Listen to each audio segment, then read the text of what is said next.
Lalabas upang magbigay ng official statement tungkol sa kalagayan ng presidente ng Legacy Corporation. Pero maraming haka-haka na inatake ito sa puso, bungsod ng pagkamatay ng anak at ng kaguluhan sa sementeryo kanina. Hanggang ngayon, hindi pa rin malinaw kung sino nga ba ang mga babaeng kasangkot sa gulo kasama ni Ms. Natasha Alcantara. Pero may umuugong na usap-usapan na maaaring mga anak din ito ni Mr. Cesar Alcantara. May paparating po. Ito, hingan natin ang reaksyon. Sir, ano po masasabi mo sa pagkamatay ni Cesar? Sir. Gaano po ni Mr. Alcantara yung dalawang babaeng nakipagsabunutan kay Ms. Natasha? Excuse me. Sir. Sir. Sasabi niyo, sir. Sasabi niyo, sir. The family is having a hard time right now. First, Mr. Cesar Alcantara just died. Second, Don Romualdo has just been rushed to the hospital. It would be really wonderful if you guys give them respect and some privacy.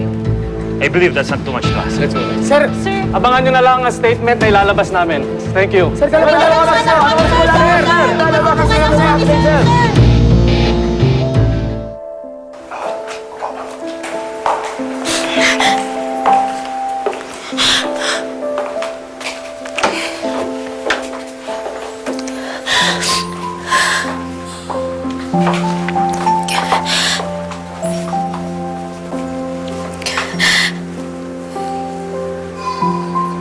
It's okay, I have a tissue.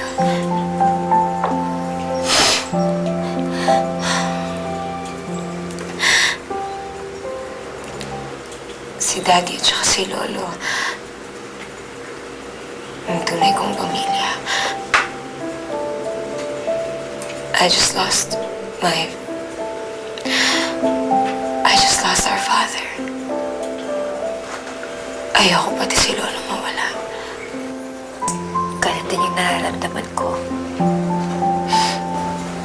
Ngayon lang kasi ako nagkalolo eh. Kaya parang gusto ko siyang makilala. Alam mo, sabi ni Inay, napakabait ng Diyos. Siguro naman narinig niya yung mga dasal natin.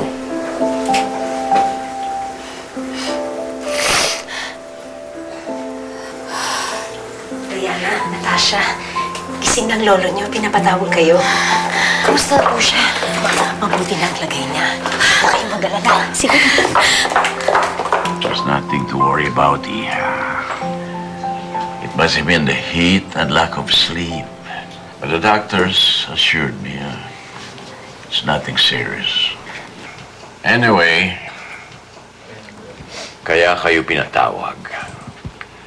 Dahil ayoko nang maulit ang nangyari sa sementeryo. Lalo na ngayon na alam ko na ang resulta ng DNA test. Bernadette, Diana, pareho kayong may dugong Alcantara.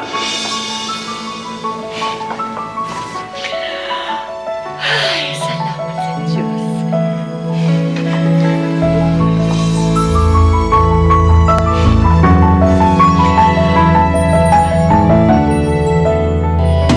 Natasha, I'm so sorry. Find it in your heart to forgive me, and I'll do my best to make it up to you. Can I start with this? Papa, welcome home. May mga kasama lang pala ako. They'll be staying with us.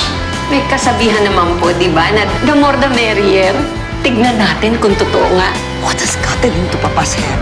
Nagigilty yung matanda, kaya bumabawi na lang sa mga apo niya. Paano kung mapamahal mo siya sa mga yan? But that's impossible. You know how much Romualdo loves Natasha.